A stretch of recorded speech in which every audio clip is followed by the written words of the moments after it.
Europe 1, Punchline, Patrice Boisfer.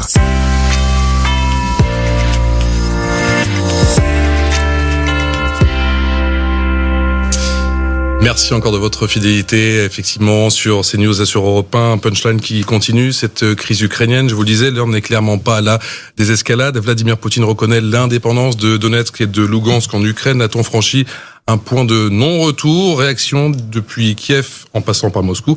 Et on n'oublie pas, bien sûr, le Donbass. On voit ça sans plus tarder avec ce sujet signé Reda Rabbit.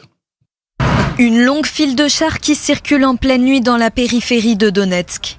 C'est la première fois que des engins militaires apparaissent dans la région. Des images captées quelques heures après l'allocution de Vladimir Poutine. À l'aide d'un ordinateur et d'une enceinte posée en pleine rue, les partisans du président russe ont pu écouter sa déclaration. Ils ont fêté par des chants et des feux d'artifice. La reconnaissance de l'indépendance des républiques du Donbass. Autre ambiance à Kiev, où les habitants ressentent un sentiment d'injustice. Je pense que ce n'est pas une bonne chose parce que le pays devrait être uni et indivisible. Le problème n'est pas juste que la Russie ait pris Donetsk et Luhansk de cette façon. Je n'aime pas ça du tout. Je pense que la paix que Vladimir Poutine veut offrir à Donetsk et Luhansk ne sera pas la même que celle que l'Ukraine pourrait offrir. À Moscou, l'initiative de Vladimir Poutine est jugée légitime. Nous devons défendre le pays et chasser les troupes américaines pro-occidentales de nos frontières qui tentent de conquérir la Russie depuis le siècle dernier. Je suis personnellement prêt à tout pour défendre ce qui est notre pays et nos compatriotes. Divergence d'opinion, ambiance très contrastée, au cœur d'une crise aux portes de l'Europe. Vladimir Fedorovski, peut-on encore éviter la guerre? Bien sûr. Il faut faire tout pour éviter la guerre. C'est la guerre nous avons connu à Stalingrad, dans ma famille, qui est d'ailleurs, mon père était un grand héros de la guerre, ukrainien. Votre père qui était ukrainien. Et dans ma famille, sur le front, où il y avait 12 personnes qui ont été tuées sur le front, c'est la pire des choses qui se passaient, mais en revanche, vous avez raison de dramatiser. En principe, je n'aime pas quand vous savez, il y a tellement de fake news, de dramatisation, il y a beaucoup de mise en scène autour des choses si graves, et vous avez parlé de la guerre, et vous avez raison. Autour des choses graves, il faut être très pointu, il faut être lucide. On vit un des moments des plus dangereux de l'histoire de l'Europe, peut-être de l'histoire de l'humanité, pire que la guerre froide, parce que pendant la guerre froide, il y avait une distinction entre la propagande et la politique réelle. Et puis, il y avait des règles. Il n'y a plus de règles. Vous comprenez? Plus de règles, tout est bougillé. Et on assiste... C'est une nouvelle guerre froide? C'est différente? C'est pire que guerre froide. Pire que guerre froide. Vous savez, j'ai connu un très grand ambassadeur américain, inventeur d'ailleurs de la CIA, peut-être le plus grand, Kennan, vous connaissez. Et il m'a dit le fait qu'après la chute du communisme, quand on a si bien travaillé avec les gens grands comme que j'ai connus à l'époque, et je ne vais pas vous le citer, vous les connaissez tous, quand on est sorti du communisme, il y avait la possibilité d'associer la Russie avec l'Europe. Et on a choisi une autre voie. C'est la voie difficile. Et maintenant, soyons très clairs, de quoi il s'agit. Il s'agit d'une rupture, à mon sens, définitive. Pas Poutine, la civilisation russe et la civilisation européenne. On a poussé la Russie dans les bras de la Chine, on va assister à une alliance militaire et économique entre la Chine et la Russie. Et évidemment, il y aura des sanctions, on parle, vous comprenez, sanctions, mais les sanctions, je vais vous dire, lisez Tolstoï ou mes livres, vous allez comprendre le caractère russe. Vous comprenez? Les Russes, ils vont vivre... Il y en a beaucoup à lire. Bien sûr. J'en ai 50 plus Tolstoï. Mais je tiens, le meilleur, c'est quand même Amour et Inspiration. Mais... Chez Balland. Oublions. Mais vous savez, sérieusement parlant, pourquoi je suis inquiet? Tout d'abord, double appartenance, vous comprenez? Je suis déchiré aujourd'hui. Mon père, ma mère, ça c'est, pour moi, c'est un déchirement. Mais au-delà de ça, je suis déchiré parce que toute ma vie, j'ai consacré... tout d'abord à l'élan de la liberté et à une construction de nouveau monde. Maintenant, aujourd'hui, tout est bousillé. C'est carrément bousillé. Et vous pensez, les sanctions, les Russes, ils vont vivre mal. Mais vous savez, sous Helsinki, ils ont vécu 10 fois moins bien que sous Poutine. Ils vont vivre 3 fois peut-être. Ils vont supporter ça. Il y aura même en 2022, on supporte encore à l'heure des réseaux sociaux, à l'heure du numérique. Ouais. Mais évidemment, vous savez, je vais vous dire. Moi, je viens de parler avec une grande chaîne américaine. Vous comprenez, ils sont persuadés que les oligarques, ils vont venir voir Poutine. Qu'ils vont dire arrêtez tout ça. Poutine, c'est un homme pour eux, c'est un homme de l'argent.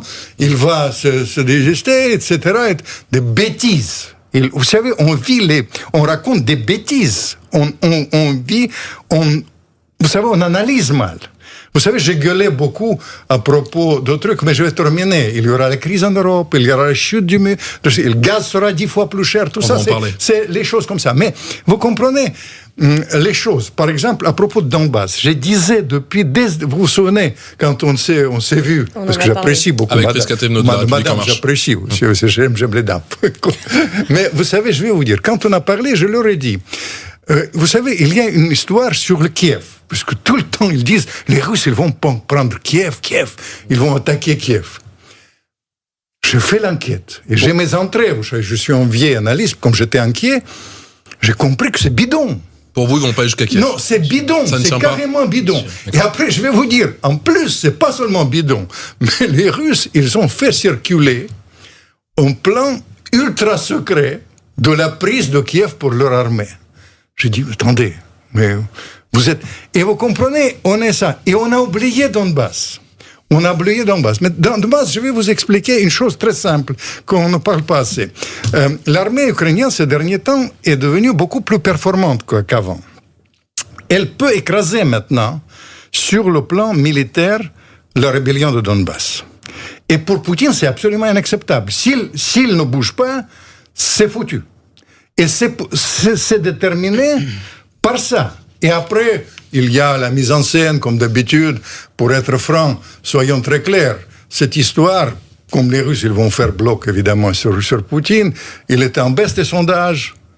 Il va rehausser. Et après, il y avait une question de ce qu'on appelle la succession. Il n'y a plus de succession. Maintenant, la question même ne se pose pas. Vous savez, les gens font bloc derrière les chefs. Pour madame, c'est une chance, parce que quand il y a une tension, vous savez, les gens... C'est une malchance pour d'autres.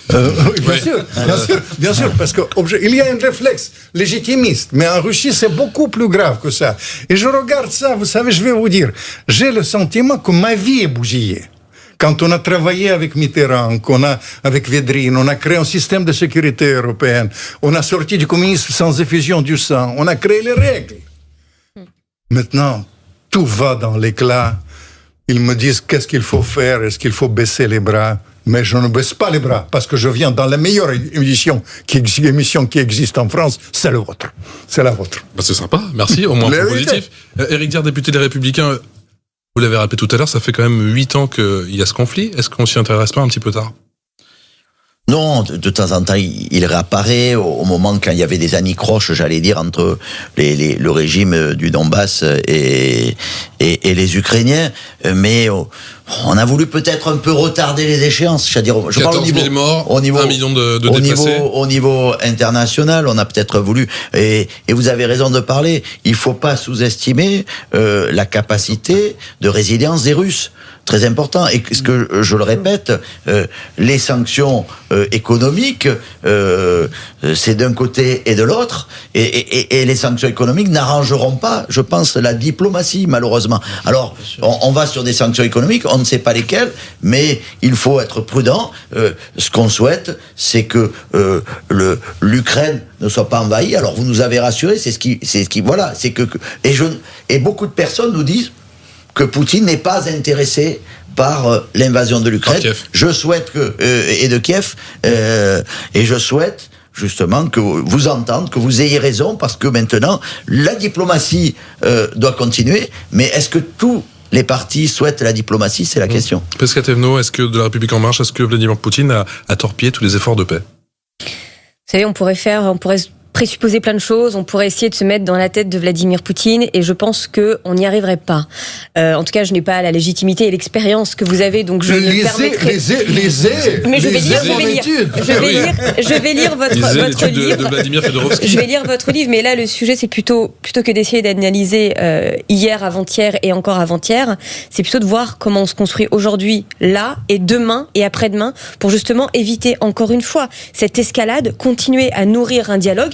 Dialogue ne veut pas dire un dialogue complètement naïf, un dialogue ferme. Donc oui, s'il faut commencer à parler sanctions, eh bien il faut le faire. Et c'est ce qui a été annoncé aujourd'hui pendant la séance de questions au gouvernement par le ministre interrogé, que l'Union européenne allait se réunir pour travailler sur ces sujets-là. Donc encore une fois, pas de naïveté, de la fermeté et avec un engagement déterminé à préserver la paix aux portes de notre continent. Julien Doul du Rassemblement National, est-ce que la France est invitée dans un conflit qui ne la concerne pas ? Alors je tiens à dire que pour comprendre la situation actuelle et assurer la paix demain, il faut faire de l'histoire. Et c'est peut-être le reproche qu'on peut faire à nos dirigeants actuellement, c'est-à-dire qu'ils sont dans l'instantanéité et il n'y a plus de perspective historique. Vladimir Fedorovski a eu bien fait de rappeler l'histoire. Déjà, ce que nous devons au peuple russe. 27 millions de morts pendant la Seconde Guerre mondiale, je pense qu'il faut que ce soit dans nos mémoires et aux mémoires françaises.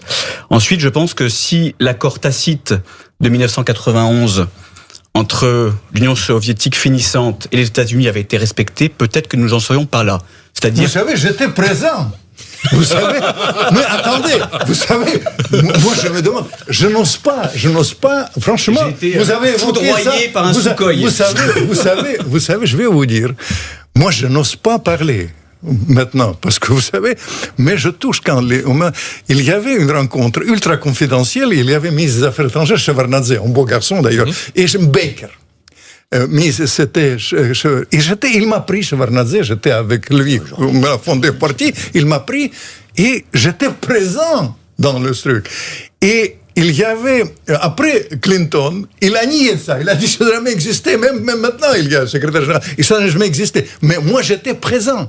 Et il y avait un grand ambassadeur américain qui ne ment pas, Mettler qu'il s'appelle, il confirme. Autrement, je suis désolé mais comme vous avez évoqué l'histoire, je vous laisse bien volontiers. Je n'aurais pas osé d'évoquer parce que maintenant, comme c'est vraiment les gens, ils n'aiment pas parler de le temps, maintenant c'est la paix, etc. Yougoslavie n'a jamais existé, tout le truc comme ça. Mais bref, ça c'est les trucs, les choses comme ça. Mais vous m'avez tendu, monsieur Laperche, et je me calme. Petite parenthèse historique. Excusez-moi. Je vous en prie. Non, mais c'est important de se remettre en perspective, puisque c'est vrai qu'aujourd'hui, certaines belles âmes veulent mettre la responsabilité sur la seule personne de Vladimir Poutine, qui serait le responsable de tous les maux. Effectivement, que nous sommes entrés dans une pseudo-guerre froide, avec les intérêts américains, avec l'avancée de l'OTAN, avec l'Union européenne aussi, qui, il faut bien le dire, depuis des années, vis-à-vis de la Russie, a un discours extrêmement agressif ou méprisant. Et c'est vrai qu'aujourd'hui, Vladimir Poutine, et je le dis, c'est malheureux. L'initiative qui a été prise est malheureuse pour la paix. Effectivement, la désescalade qui avait été engagée aujourd'hui est mise à mal, et on peut le déplorer. Pour autant, aujourd'hui, il faut que tout le monde se remette autour de la table, comprenne les situations des uns et des autres, et très clairement, ça dépend aussi des États-Unis. Excusez-moi, parce que l'OTAN, qui aujourd'hui est aux frontières de la Russie, c'est inacceptable pour le peuple russe, pour les intérêts russes, pour la sécurité des Russes. Donc il faut revenir aussi sur ces positions. Et on en parle dans un instant, Julien Doul du Rassemblement National. On va également s'intéresser à la question des sanctions. Vladimir Poutine craint-il vraiment les sanctions, notamment de l'Union européenne et même des États-Unis? On en parle dans un instant sur CNews et sur Europe 1. À tout de suite.